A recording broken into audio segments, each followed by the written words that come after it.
Hello बच्चों, आपका हमारे चैनल में स्वागत है। बच्चों, आपको आज हम फ्यूचर टेंस के बारे में बताएंगे।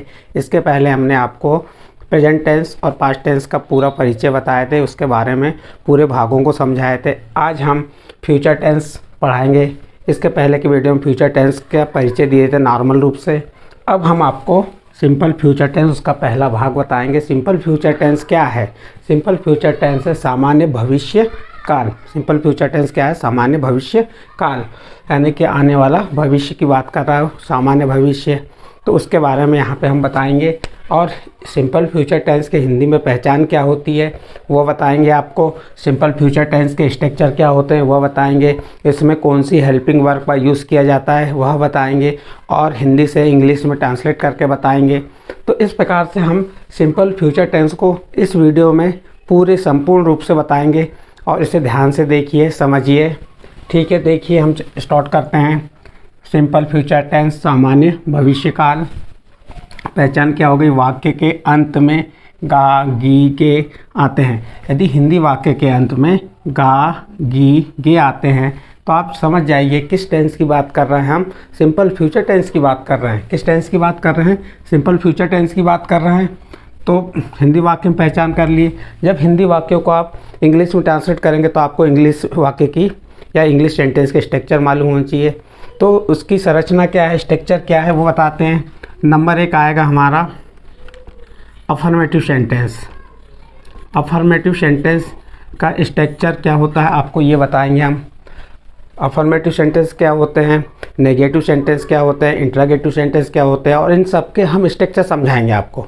तो सबसे पहले हम आपको बता रहे हैं अफर्मेटिव सेंटेंस का स्ट्रक्चर। इसका स्ट्रक्चर होगा सब्जेक्ट प्लस हेल्पिंग वर्ब, यहाँ पे आएगी विल शैल प्लस वर्ब की फर्स्ट फॉर्म प्लस ऑब्जेक्ट। ये आपको हमने अफर्मेटिव सेंटेंस का स्ट्रक्चर बताए।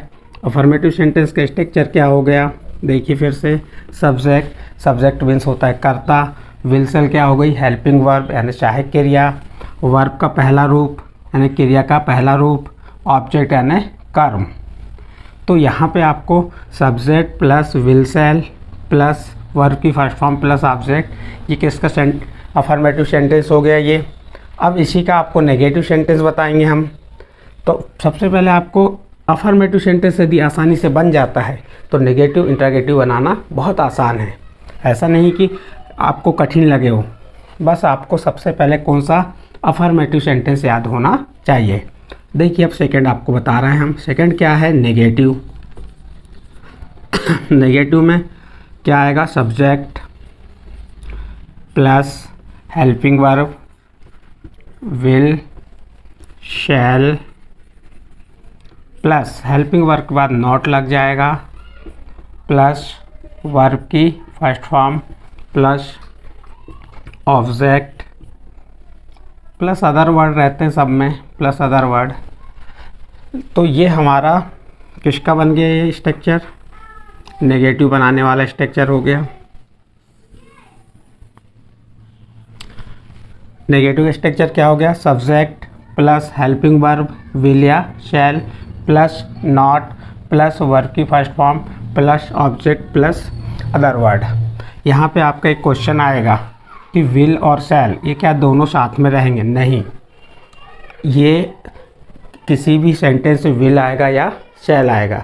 लेकिन विल आएगा कि शैल आएगा ये अभी हम आपको आगे वीडियो में नियम के माध्यम से बताएंगे। अभी मात्र आपको यहाँ पे हम स्ट्रक्चर बता रहे हैं। इस स्ट्रक्चर के माध्यम से अफर्मेटिव सेंटेंस कैसे बनेगा, नेगेटिव कैसे बनेगा। इसके बाद थर्ड आता है आपका इंट्रोगेटिव सेंटेंस। इस इंट्रोगेटिव सेंटेंस में आपको हेल्पिंग वर्ब को क्या करना है? सामने लाना है। हेल्पिंग वर्ब विल या शैल प्लस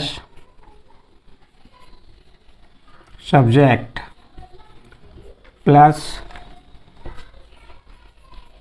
वर्ब की first form plus object plus interrogative sentence में लास्ट में क्वेश्चन मार्क। तो ये इंट्रोगेटिव का स्ट्रक्चर हो गया। फिर से बोल रहे हैं हम, इंट्रोगेटिव का स्ट्रक्चर क्या हो जाएगा, देखिए हेल्पिंग वर्ब क्या आ जाएगी स्टार्टिंग में, will shall plus subject plus verb की first form plus object plus question mark. तो ये आपका इंट्रोगेटिव बनाने वाला स्ट्रक्चर हो गया जो इंग्लिश में आपको लिखना है। तो इसमें क्या ध्यान रखना है कि जब इंट्रोगेटिव होता है तो हेल्पिंग वर्ब कहाँ आती हैं, सामने, और आखिरी में क्या आता है, प्रश्नवाचक चिन्ह।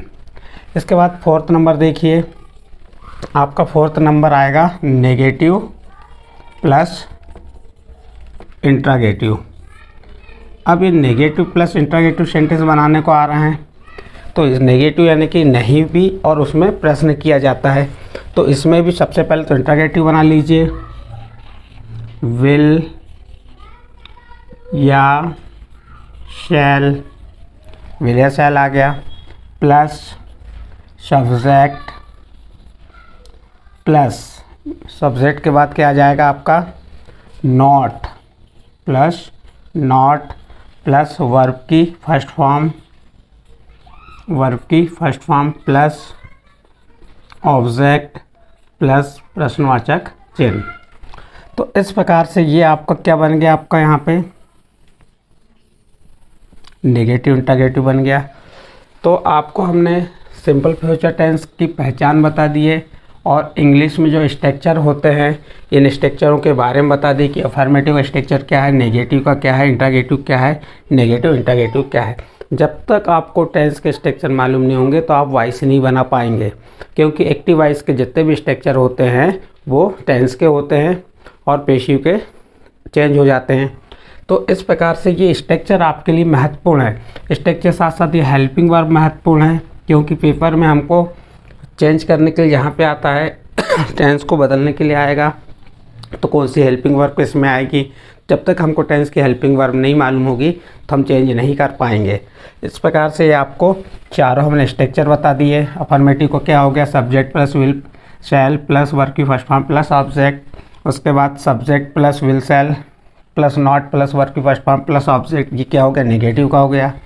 यदि विल शैल पहले आ गई यानी हेल्पिंग वर्ब पहले आ गई, will shall plus subject plus verb की first form plus object plus प्रश्नवाचक चिन्ह, इंट्रोगेटिव का हो गया, नेगेटिव इंट्रोगेटिव। अब हम देखेंगे ये इस प्रकार से स्ट्रक्चर हो गया। अब हम देखेंगे विल का यूज़ कहाँ किया जाता है और शैल का यूज़ कहाँ किया जाता है, विल कब लगता है, शैल कब लगता है, ये नियम के तहत बताएंगे। उसके बाद आपको एग्जाम्पल बताएंगे कि जैसे हिंदी से इंग्लिश में ट्रांसलेट करने के लिए। तो अब देखिए यहाँ पे आगे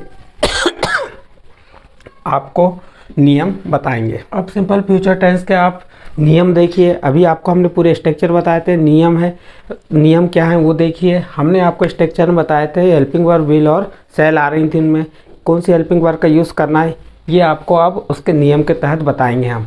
तो देखिए नियम नंबर 1 क्या कह रहा है, नियम नंबर 1 में ये बोला है कि सिंपल फ्यूचर टेंस में आई और वी, ध्यान दीजिए, आई और वी के साथ शैल का प्रयोग किया जाता है। सिंपल फ्यूचर टेंस में आई और वी के साथ शैल का प्रयोग करते हैं। परंतु, एक परंतु शब्द आ गया यहाँ पे, किंतु परंतु आ गया तो वहाँ कहीं ना कहीं पे कोई प्रॉब्लम है। सबसे पहले देखिए सिंपल फ्यूचर टेंस में आई और वी के साथ क्या आएगा, शैल का प्रयोग करते हैं। परंतु जब